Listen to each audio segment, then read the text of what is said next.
नसरापूर अत्याचार प्रकरणातील नराधमाला फाशीची शिक्षा। 3 अलग अलग सेक्शंस के अंडर उसको 3 दफा फांसी देने की ऑर्डर किए। चिमुकलीला अखेर न्याय। महाराष्ट्रातील सर्वात जलद खून खटल्यांपैकी एक। पुणे कोर्टात नेमकं घडलं तरी काय? निष्पाप चिमुकलीची किंकाळी, तिच्या आईवडिलांचा आक्रोश आणि संपूर्ण महाराष्ट्राला हादरवून सोडणारा तो काळा कुट्ट दिवस। आज त्या प्रकरणाचा सर्वात मोठा अध्याय संपलाय। ज्या नराधमाने स्वतःच्या विकृत वासनेसाठी एका निरागस चिमुकलीवर अमानुष अत्याचार केले, तिचा जीव घेतला, तिचं बालपण, तिचं भविष्य आणि एका कुटुंबाचं संपूर्ण आयुष्य उद्ध्वस्त केलं, त्या आरोपीला आज न्यायालयाने मृत्यूदंडाची शिक्षा सुनावली आहे। 3 अलग अलग सेक्शंस के अंडर उसको 3 दफा फांसी देने की ऑर्डर किए। अवघ्या 2 महिन्यात तपास, आरोपपत्र, साक्षीदार, युक्तिवाद आणि अखेर फाशीची शिक्षा। महाराष्ट्रातील सर्वात वेगाने निकाली निघालेल्या गंभीर खटल्यांपैकी हा एक ठरलाय। कोर्टात नेमकं काय घडलंय जाणून घेऊया या सविस्तर रिपोर्टमधून। त्यासाठी हा व्हिडिओ शेवटपर्यंत पहा आणि टाइम्स नाऊ मराठीला लाईक, फॉलो आणि सबस्क्राईब करा। 1 मे 2026 पुणे जिल्ह्यातील भोर तालुक्यातील नसरापूर गाव। एक चिमुकली अचानक बेपत्ता होते। काही वेळाने तिचा मृतदेह सापडतो आणि संपूर्ण महाराष्ट्र हादरून जातो। सुरुवातीच्या तपासातच तिच्यावर अमानुष लैंगिक अत्याचार झाल्यानंतर हत्या करण्यात आल्याचं स्पष्ट होतं।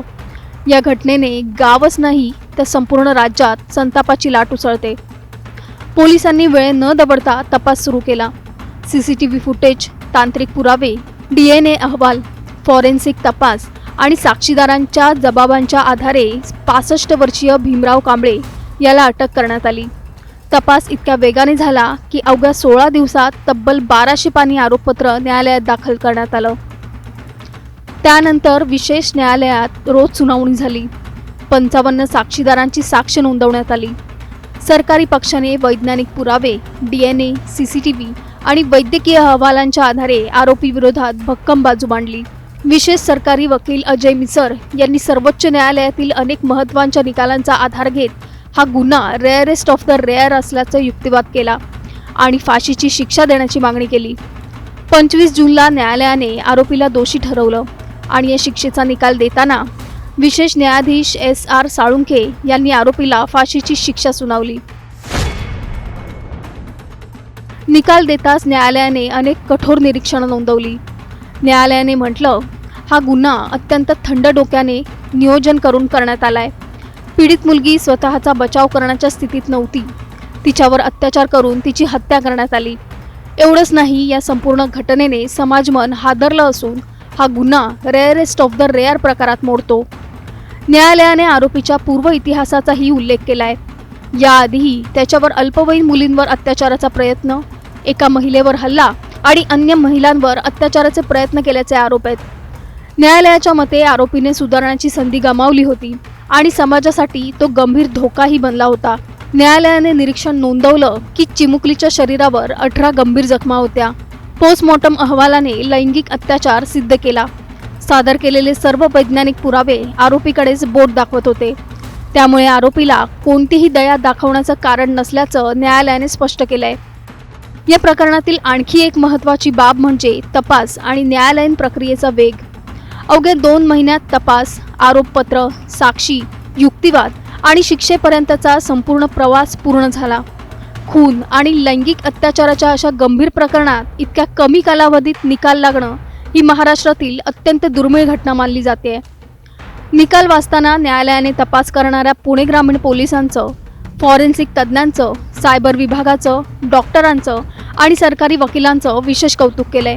या संपूर्ण प्रकरणात सर्व यंत्रणांनी समन्वयाने काम केल्यामुळे न्याय वेगाने मिळू शकला असं न्यायालयाने नमूद केलंय। नसरापूरच्या त्या चिमुकलीला न्याय मिळाला, आरोपीला फाशीची शिक्षा झाली, पण या शिक्षेमुळे अशा विकृत मानसिकतेच्या गुन्हेगारांमध्ये खरोखरच भीती निर्माण होईल का, हा प्रश्न मात्र आजही कायम आहे। एका निष्पाप चिमुकलीला न्याय मिळाला, पण अशा घटना पुन्हा घडू नयेत यासाठी फक्त कठोर शिक्षा पुरेशी आहे का? जलद तपास आणि जलद न्याय ही अशा प्रकरणातील खरी गरज आहे का? समाज, कुटुंब आणि प्रशासन मिळून अशा विकृत प्रवृत्तीला वेळेवर रोखू शकतील का? आणि सर्वात महत्त्वाचा प्रश्न, प्रत्येक पीडितेला नसरापूरप्रमाणेच इतक्याच वेगाने न्याय मिळेल का? तुम्हाला काय वाटतं? तुमचं मत आम्हाला खाली कमेंट करून नक्की सांगा आणि चॅनलला सबस्क्राईब करायला विसरू नका. कोर्ट ने अक्यूज्ड को दोषी करार देते हुए 3 अलग अलग सेक्शंस के अंडर उसको दोषी करार देते हुए उसको तीन दफा फांसी देने की ऑर्डर की है.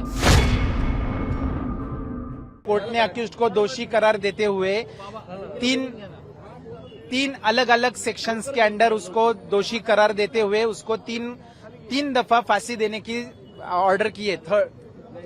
उसको ऐसी सजा मिली है. तीन कोर्ट ने क्या क्या कहा जब फांसी की सजा कोर्ट ने हीनियस क्राइम है, रेयरेस्ट ऑफ रेयर केस में ये जो टेस्ट है वो ये केस में पास होती है और ये सारी चीजें जो फांसी की सजा देने के लिए उसको बहुत मुश्किल रहता है किसी भी कोर्ट के लिए फांसी की सजा सुनाना.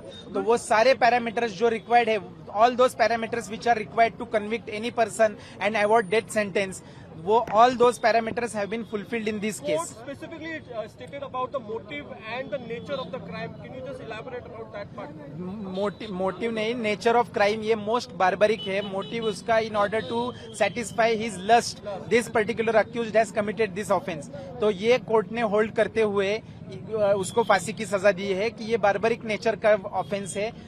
इसका बियॉन्ड रीजनेबल डाउट उसके ऊपर का ऑफेंस प्रूव हुआ है और ये रेयरेस्ट ऑफ रेयर की कैटेगरी में फॉल होने वाली केस है, इसलिए उसको फांसी की सजा. इम्पोर्टेंट पॉइंट है कि कोर्ट को 16 दिन, जब कोर्ट ने 16 दिन कंटिन्यूस काम किया और इसको फास्ट ट्रैक पे लिया गया, वो वाले पॉइंट पे आप राय दें. इंसिडेंट्स होने के बाद में 16 डेज के अंदर ये केस की चार्जशीट पुलिस ने फाइल कर दी थी और उसके बाद समर वेकेशन होते हुए भी प्रोसिक्यूशन, डिफेंस और कोर्ट ने वेकेशन ना लेते हुए ये केस प्रायोरिटी बेसिस पे कंडक्ट किया, डे टू डे कंडक्ट किया और 16 डेज के अंदर 55 विटनेसेस एग्जामिन किए.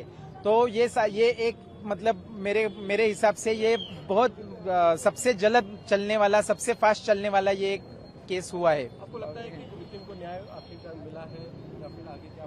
बिल्कुल मिला है, न्याय मिला है. आज फिर से एक बार प्रूव हुआ है कि कायदे there is nobody beyond law.